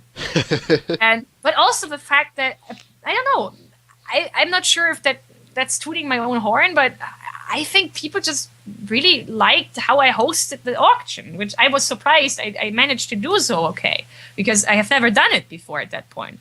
But yeah, it was just a really, really fun auction. When we completely ran over time, but nobody cared because it was so fun. And people kept donating and bidding so much. And the whole momentum was amazing. And when people started just being like, oh, we were so bidding happy, we need more, they started telling me, oh, Perry, you have to auction off your hat. or because I was really not feeling well, I hadn't eaten enough, big mistake for attendees and staff members, not eating and drinking enough. So that was really unsmart. I don't advise doing that at all. So I had some apples on stage so I could eat them for a quick like sugar and vitamin boost. And people told me, oh, Perry, you have to auction off the apples. And I was just asked, I don't know how it started, but at some point I was just asked to sign everything. Sign this apple and auction it. Sign your hat. Someone donated their own hat and made me sign it and gave it for auction just to buy it back. That happened. Just all these people just going so into this auction was amazing. Because, you know, it was entirely for charity. We didn't get a single dime of it. It went all to bronies for good. So every single euro that they brought in there, and even if it was just by buying my freaking hat, it went to a good cause. I'm so amazed at the generosity of these people was combined with such great humor and sportsmanship. I think my hat, it was like a box standard run-of-the-mill cowboy hat, you know, not even like a fancy Stetson or something. Like, you know, one of these extremely nice cowboy hats. No. It was just a standard kind of thing you'd wear for a costume, like a cosplay or something. That went for like 250 euros or something. Holy crap! Yes, and I was completely out of my wits at that auction. But I think that's what people like, the fact that it was so genuine about being completely floored, because that's what happened. I was completely floored. The item that went for the highest bid was a really nice sculpture. Someone made of Luna that went for like 1,650 euros. Holy crap. That's a sum. That's insane. Whoa. Seriously, that's crazy. And it's crazy awesome. But also crazy. That's basically what I kept saying from the entire thing. Because I was not prepared for it at all. Like I said, it wasn't even planned that I would host the stage stuff. That was not part of the planning. I just kind of took it over during GalaCon 2012. So I was not prepared for any of that. And I just told people, basically, you're all insane, but all in the best ways. And people really enjoyed that. And I'm so happy about it. And at GalaCon 2013, I kind of tried to go in the same spirit. And I thought I was prepared then, but no, I wasn't. People were, again, extremely generous. They kept pushing for stuff. The guests of honor donated things. Like, Peter New famously auctioned off a hug, and at some point, I think someone threw a bra on the stage. Yep. And Peter was like, "Okay, if we get to like 200, I think 200 euros, I'll wear this bra while we do the hug." And it happened. And then someone donated a pair of wings from their cosplay. And then someone gave him a horn. And then someone gave him a yoke, like from a Big Macintosh cosplay. So basically, he was turned into a princess on stage. So the person in the end won the hug, got a Princess Big Mac hug. That was just something that happened. Just people saying, you know, here it is, these cosplay items that we want to have. So it is an even better and sillier hug. Nobody asked them to do that. It's just a thing that happened. Or I think that I'm still getting bugged about that one. I hear and hello to any Czech bronies that are watching. because they keep using this running gag on me. There was a leftover bottle of like half emptied Fanta on the like a lemonade on stage. I think it was Jan Animations from his panel. I forgot here. And someone told me, "Oh, you have to auction off the Fanta." And well, that I did that too. I think it went for like 80 euros. And ever since then, I'm getting bugged about auctioning off more Fanta. At Brony days, where like all the Czech bronies were too, they brought me like big like a dozen bottles of Fanta and said, "Here, Perry, since you like Fanta so much." And I don't even drink this stuff. It's bad for my stomach. So, but it just keeps happening. Or at the end of GalaCon 2013, we had this, for about the entire event, we had this really nice Steinway piano on stage. But we didn't, it was originally planned for Andrea Lippmann to potentially use it, but she had kind of an idea, but she said she didn't have the time to practice it. So that didn't happen. So, the piano was just there. It's just this big, grand concert piano, really fancy. It costs like tens of thousands of euros. So it was just part of the venue, and they said, "Oh, we don't need to put it away. You can keep it there for whatever." And at the end of GalaCon 2013, we sang the Heart Carol song, and just one of the Czech bronies just hopped on stage, who is now famously dubbed Piano Zakora because he wasn't a Zakora cosplay, and just started playing background music for the Heart Carol just on the fly. That was extremely cool too. It's these things that I would say are the most awesome and most silly, but also most wonderful things. And everyone contributes all these unplanned little moments where I both groan because it's unplanned, but I'm also extremely happy because it's such a positive and fun experience that I can plan all the panels that I want. But in the end, it's the attendees and the people who work on these panels that make them so good. And I'm extremely happy for all these little insane moments. They're just special, and it can't really be replicated. You can't write this stuff. Exactly. It's wonderful. It depends all on the generosity and positive attitude of everyone involved. And that's what I'm really, really, really grateful for. Oh, where do I want to go? There was a part 2 to Twilight's question. Sure. Go ahead. What was the most difficult GalaCon to run? What you mean? What's the most difficult part? You know what? Like the most difficult part of organizing? Let's go with both the most difficult part to organize and which one was the most difficult GalaCon to run. I think he was meaning the convention as a whole, but we'll make that 2 separate questions. Okay.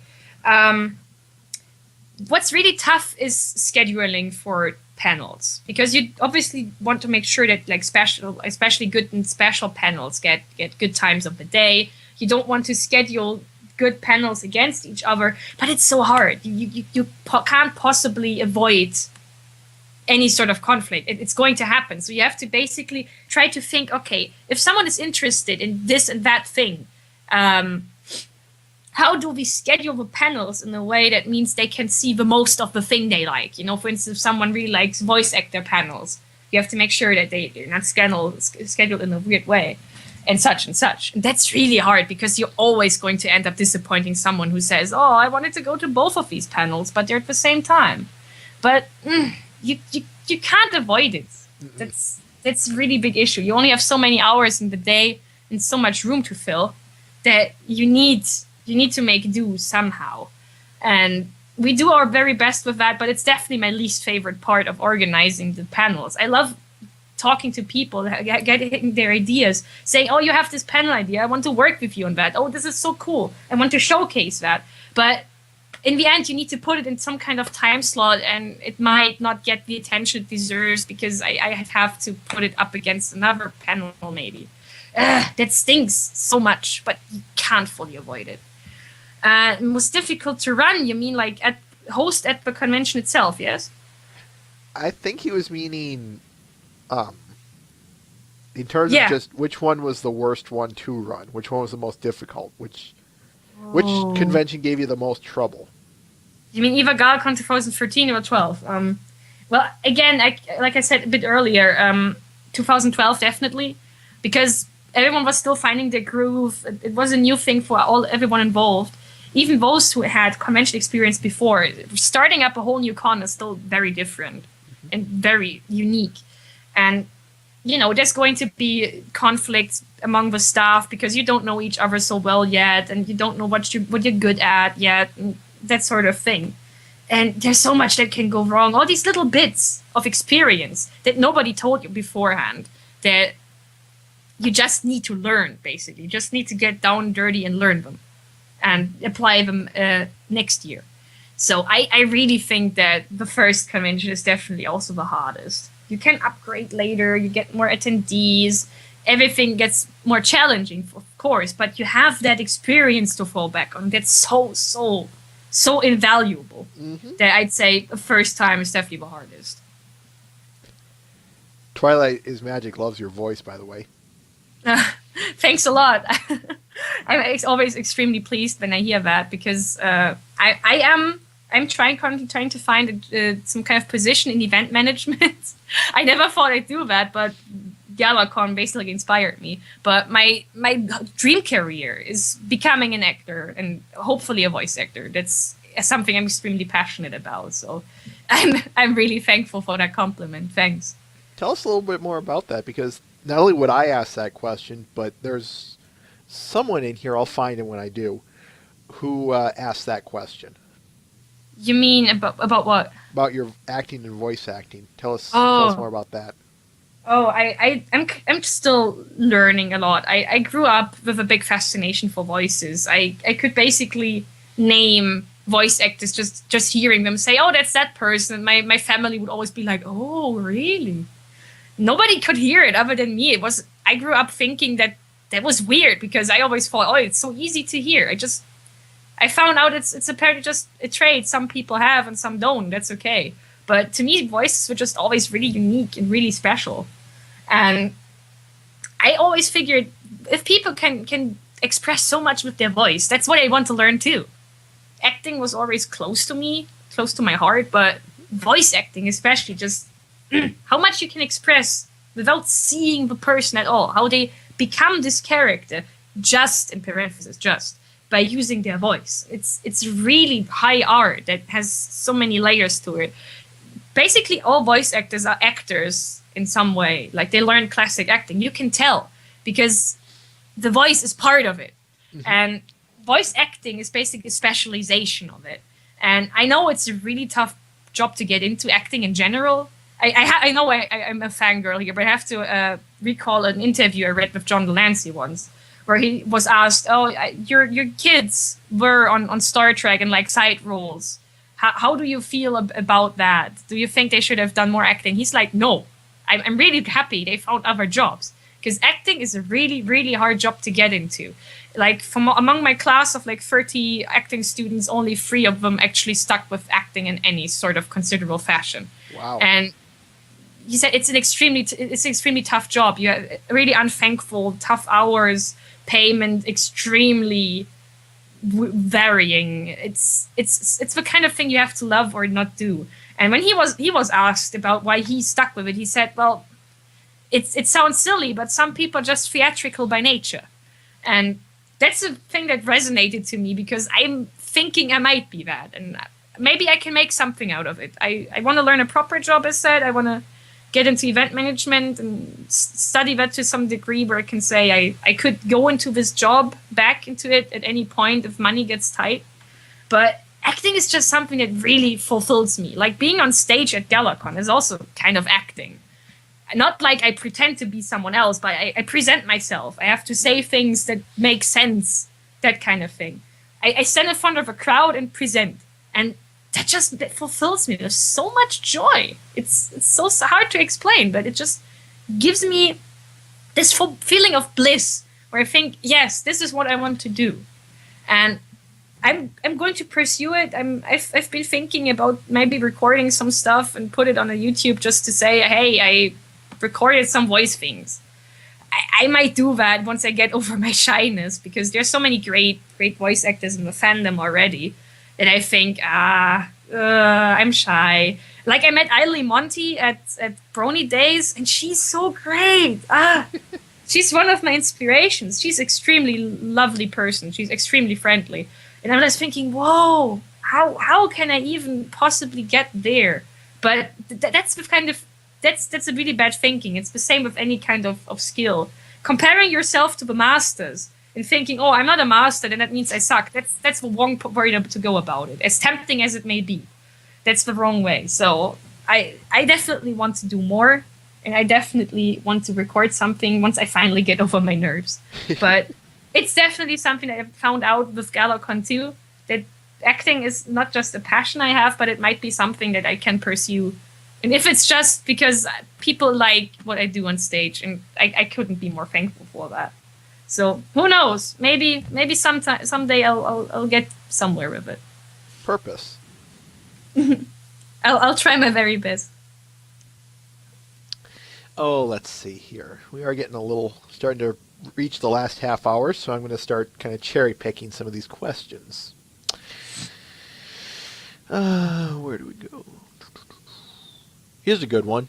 Matt the Shadow Man asks, do you feel the European pony conventions differ from the American ones?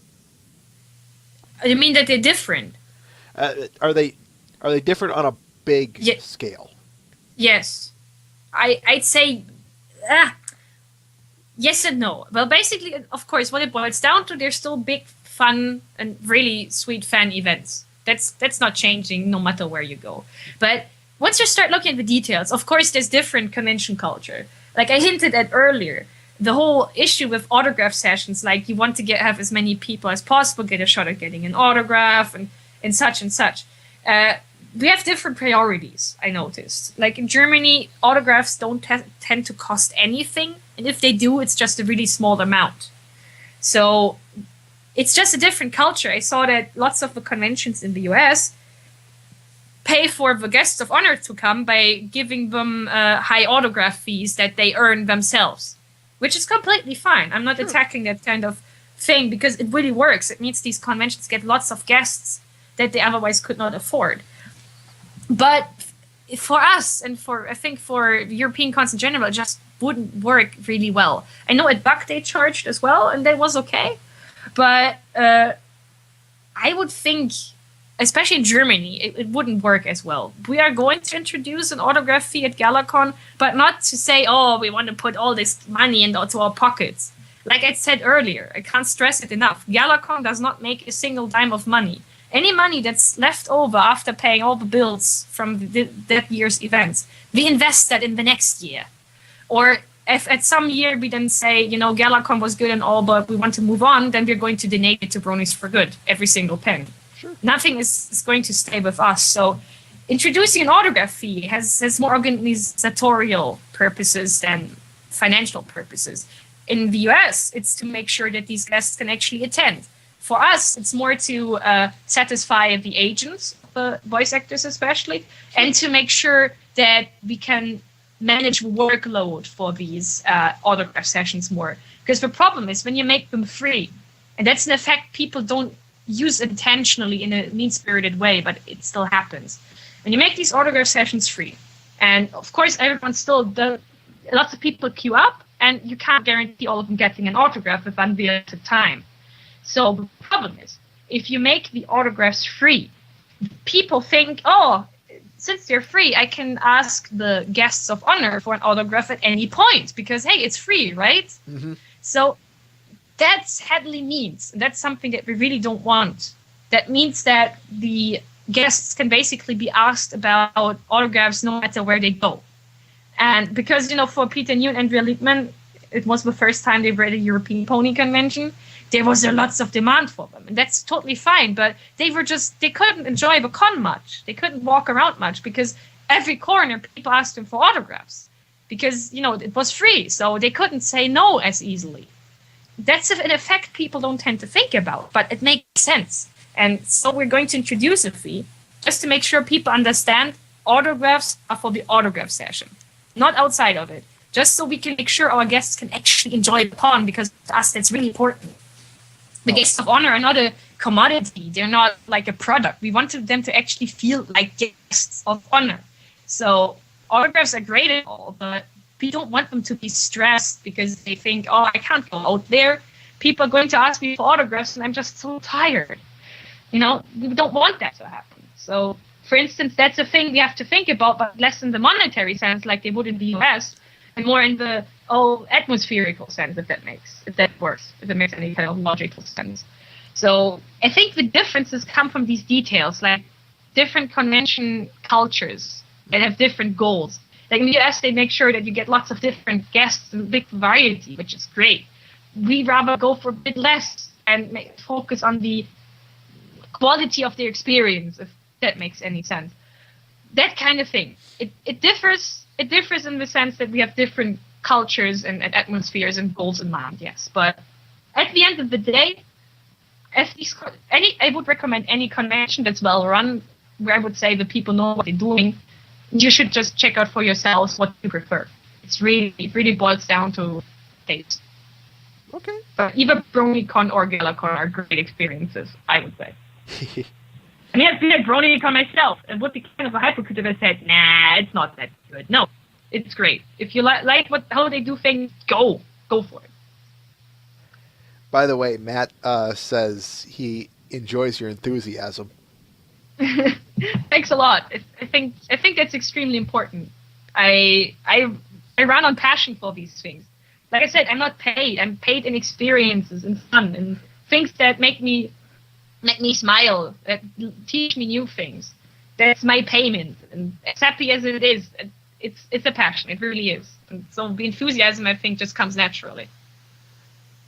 One other point. When I said about your acting and who asked that previous question, that was Thunderbolt.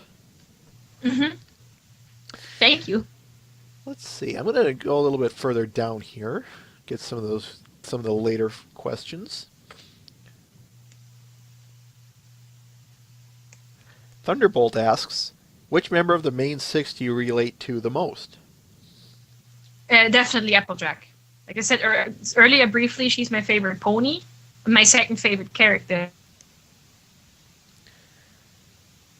Are you still there? With the show. Oh, Yeah, okay. I'm still here. She was one of the first things that made me smitten with the show. Applebuck season is an episode that really hit close to home, scarily enough, because I'm glad you note my enthusiasm. That really flatters me, but it can also go in a bad way. I'm the kind of person that just can't say no. And when someone needs help, I always say yes. And that's how it's like, oh, that's so nice of you, but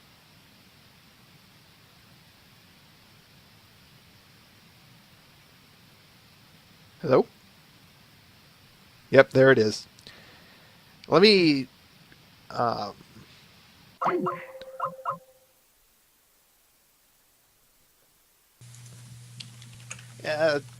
sorry about that, folks. My internet just said, meh, we're going to drop you. Why? Why not?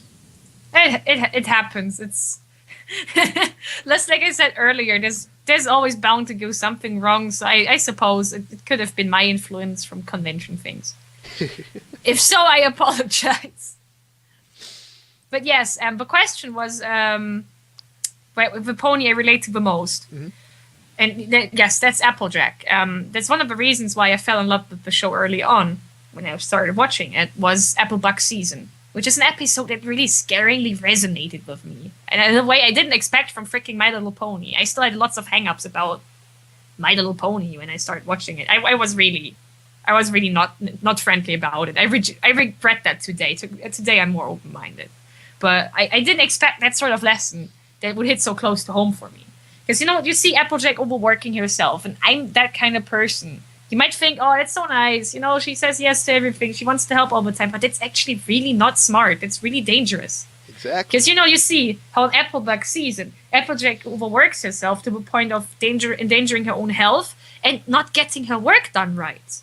She doesn't have any energy anymore to buck the apples, the thing that she needs to do. Because she just keeps cutting corners for herself.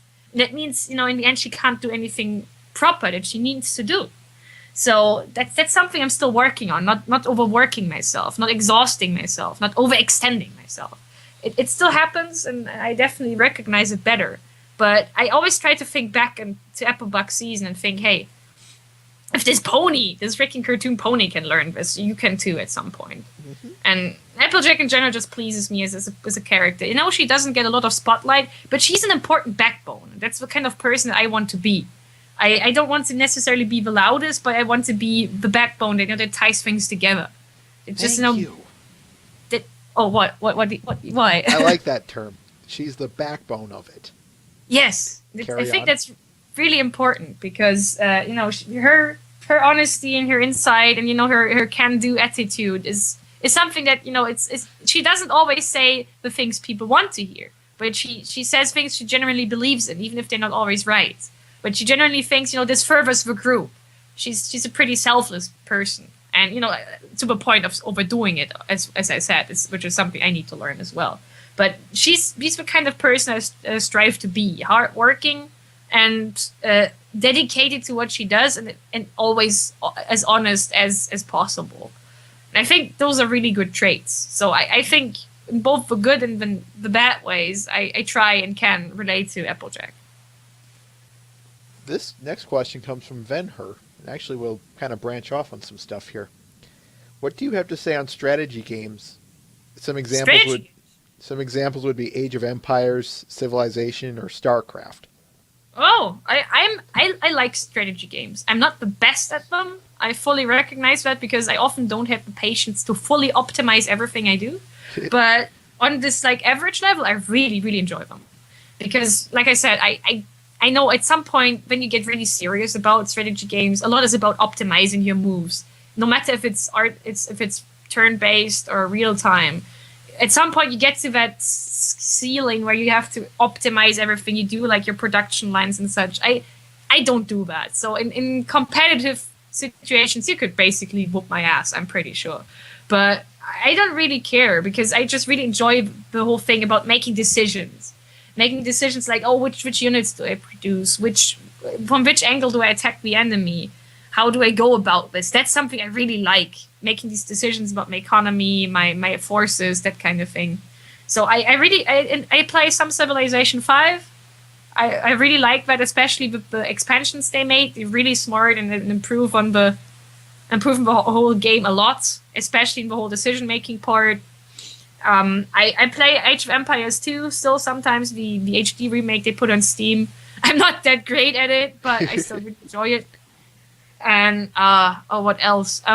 I also enjoy tactical stuff. Like, I'm a big fan of the new XCOM game, like Enemy Within. That's really, really good. Because that's, it's more personal. You have only a few specialized units, and you have to make do like you have specific situations that are dangerous. You don't have huge forces. Huge forces can be fun. But I think that up close and personal kind of thing where you have to dread every possible casualty, that's intense. I love that. I really love that. I always play XCOM with permadeath on. It's pretty damn intense, but it's a great lot of fun as well. So I think if it boils down to, I like strategy, but I especially like strategy with few units where every decision is important and you have to be good at being spontaneous and not just calculating everything. That's what I really like, yes. Torgo asks, is Canny based on you? I might be pronouncing her name wrong. I'm sorry. Oh, Kanye's not based on me at all. But I'm really flattered when people think that. Sometimes I'm even miscredited as being her voice actress, which I find really flattering. But no, it's the wonderful Gabby, aka Serena Midori, that voices her. She's really, really great as Kanye. She's fits like a glove on the character. So that's extremely nice. No, Kanye is not really based on anyone. But I've been told, even John Joseko said once, "Oh, you look like Kanye," which is sweet. But no, she was.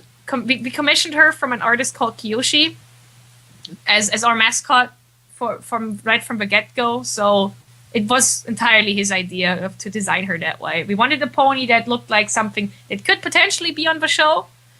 Just look-wise, it has a unique design still, and it's pretty cute because it's a pony. It has to be cute. Definitely. And yeah, but she's still unique. She's still a big part of GalaCon now. We're really happy people like her so much, but I am not a basis for her. That would be really sweet, but nah.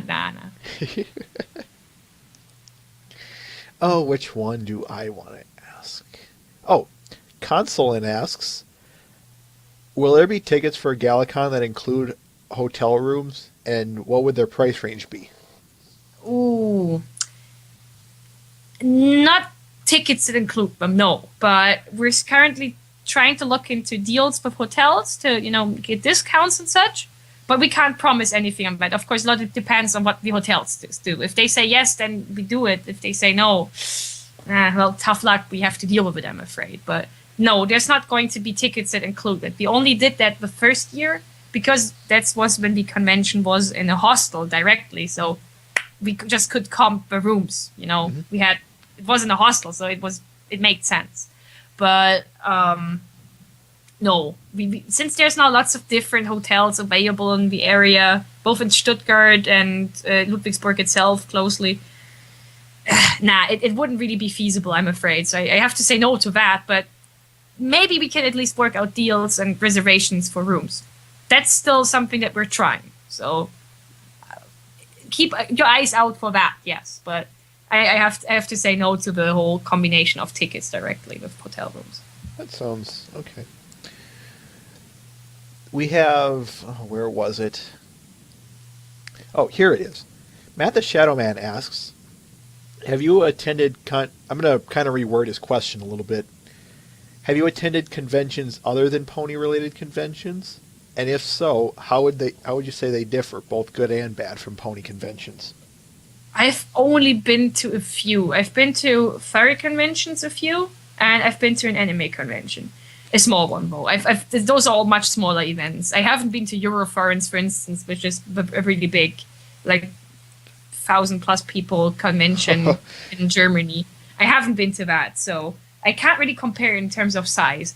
It's basically, I would say, of course, there's differences, especially in terms of direction. Like furry conventions, since furry is a really general thing, like people like anthropomorphic animals. Mm-hmm. It's not one specific show that it's about, so it's much more diverse. But it's still about a topic. It's still people who often only know each other from the internet meeting. That's still the same thing. You have a specific kind of interest point that you can jump off of, and you get to know each other. You still get lots of costumes, that kind of thing. Anime conventions the same, and anime is one big topic. It's not just one show. It's about a lot of different shows. And even then, it extends. Like sometimes you get cosplays from other stuff than anime and such as well, and that's okay too. It's much more. How do I say varied? Yes, pony conventions have one specific goal. That's good. They're specialized, but these conventions with broader topics have their own little spin to them. You're going to meet different fans of so many different things. That might mean you won't meet as many of the fans of the thing you like, but you meet lots of more different people. And that's really exciting too. So I think it's the diversity that's definitely increased at different cons. But of course, they have their own charm and unique thing to them that you have to like either way. So I would say every convention is unique in its own goal and direction. Same with pony conventions, really. Let's see here. I can probably squeeze one more question before I have one last for you. Mm-hmm.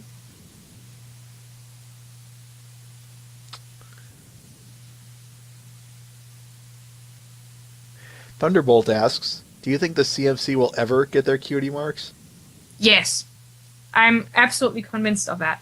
Because, at some point, I'm really glad that they developed the CMC. I really love them. They're adorable as hell. Mm-hmm. I'm really glad that they developed them past the whole cutie mark crusading. I mean, that was, in the first couple episodes they had, that was their shtick, and that's okay. But in later episodes, you could tell, since they were established as characters now,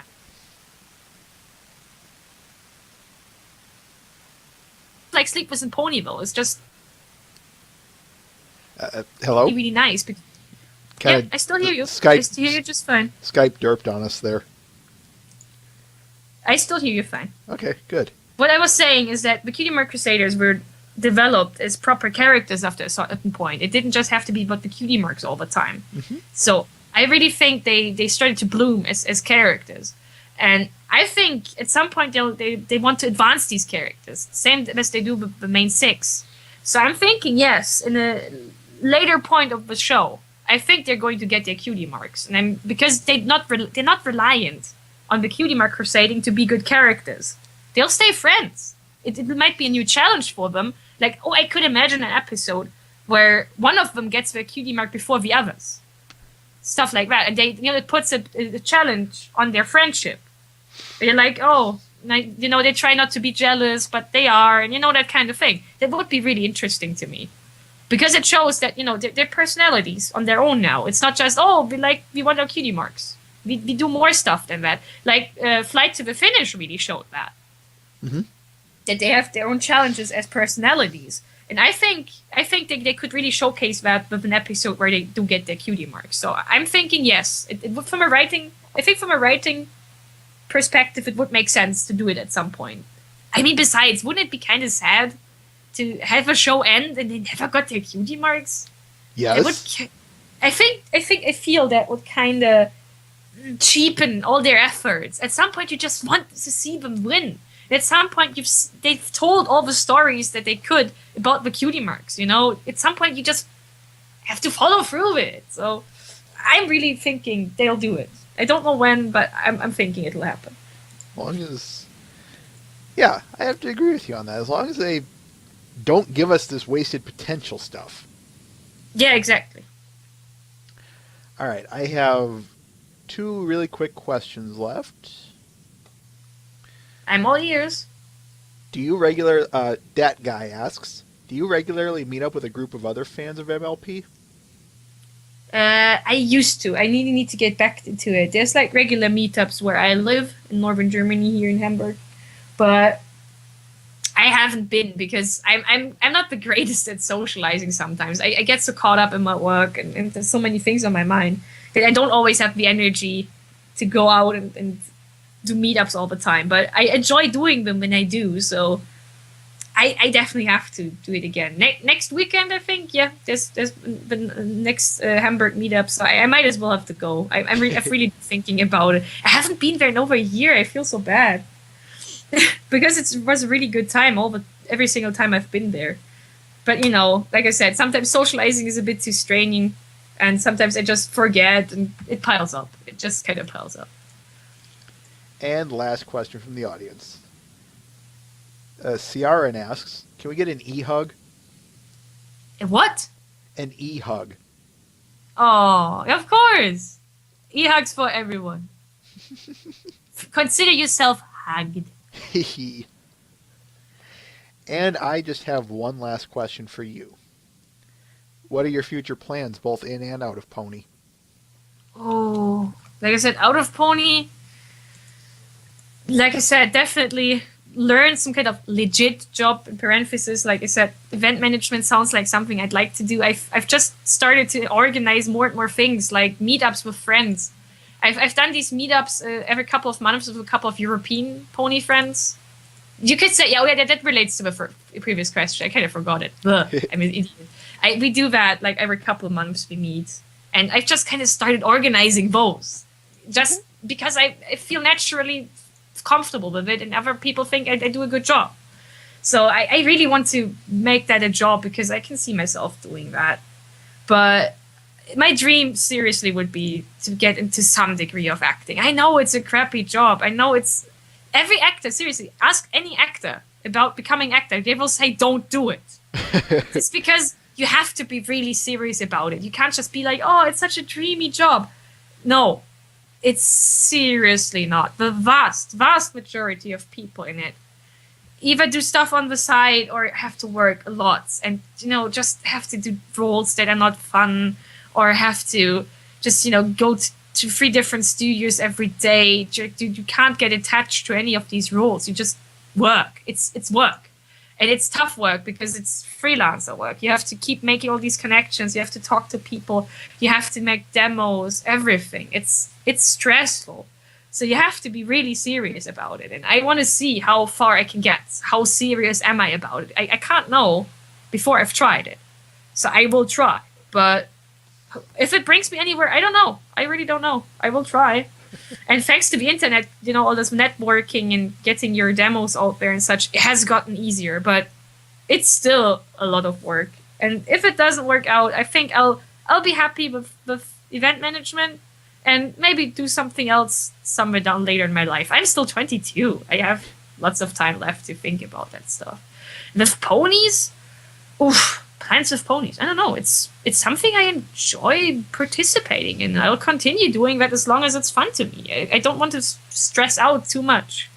If at some point I notice it's just more stress than fun, then I'll have to, I guess, consider saying, okay, it was fun while it lasted. But I'm good now. But for now, I'm still good. I definitely need to do more art. I haven't drawn a lot recently, and I really really enjoy doing it. But it has inspiration has to be there. I still have to finish some commissions. I'm really way too slow about it, but I'm working on that too. Like I said, not overextending myself. I just still take on more than I can handle. But I'm working on it, I promise. But yeah, drawing more pony art. I would really love to. I would love to do some kind of fan voice acting. But like I said, I have an accent. It's noticeable, and I'm just really, really shy about it because there's so many good voice actors already that do a fantastic job. So I don't know. I'm shy and awkward. Have to see what happens with that. But yeah, in the fandom, I just want to keep me involved with GalaCon. I've helped out at Buck and Brony Days with the auctions. That was really, really fun. I'd love to keep doing that as well because it's just fun. I can't help it. I've really acquired a taste for that. Exactly. And I would love to do that more. Just if people would have me, and I don't know, just host more things, draw more things, maybe voice act things, but only if it really works out. Those are my plans for pony things. Any last words before we sign off here?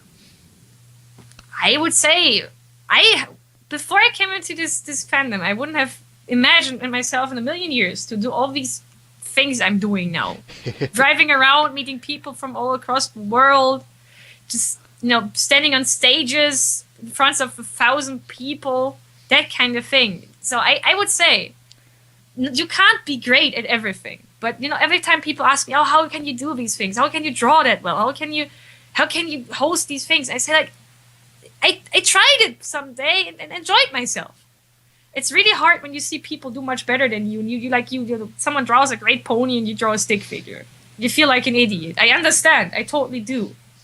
It happens to me still all the time. But I would say, if you can at all, if you can, curb that. Get rid of that. Say, no, it's not about being great. If I enjoy myself, if I enjoy myself and I don't harm others, I have nothing to be sorry for. Maybe I might find a new talent or something along the way. I might find out, hey, I might actually be pretty good at drawing. I have a knick-knack for it. Or I like helping with these things. There's so many little ways so many little big ways you can help. You might not think much about it, but it's really good. So if you enjoy yourself, goddamn, please pursue it. Please do it. Don't be sorry about enjoying yourself. Every professional was at one point an amateur. Yes, exactly. They started doing the thing because they enjoyed it. I can't stress enough. Andrea Lippman studied. She used to be an actress since she was a child, but she studied civil engineering because she's really good at maths. Because she wasn't sure if she could keep acting, because going from child actor to adult actor is really hard. Most people can't do it because they get reduced to the child roles. So she pursued it because she wanted to, but she still had something else she could do. And I think that's really amazing, all these different talents. But she wanted to keep acting, and it worked out. It was worth it. It was worth the challenge. It was worth the try. Exactly. And I'd say, yeah, go for it. Really, really seriously go for it. There's nothing, even if it turns out you're not great at it and it wasn't the best for you, it is still an experience. You still said, I tried this thing. It wasn't my thing, but I tried it. Exactly. That's great. So don't hold back. I don't care if someone is better than you. You're still you. And your efforts individually matter. I think those were enough platitudes for now. But I mean it. I really do mean it. Do what you think you might enjoy doing. You might never know. It might turn out to be your new favorite thing. I know that happened to me. All right. Then let us wrap this up, folks. For you guys, you included, Perry. Next week, I'm thinking episode 11. So stop on by for our episode 11 discussion. That one I'm sure is going to be drawing a lot of it. Mm-hmm. So And I have to say a big thank you for you all for having me. It was a big, big pleasure. thank you. I appreciate that.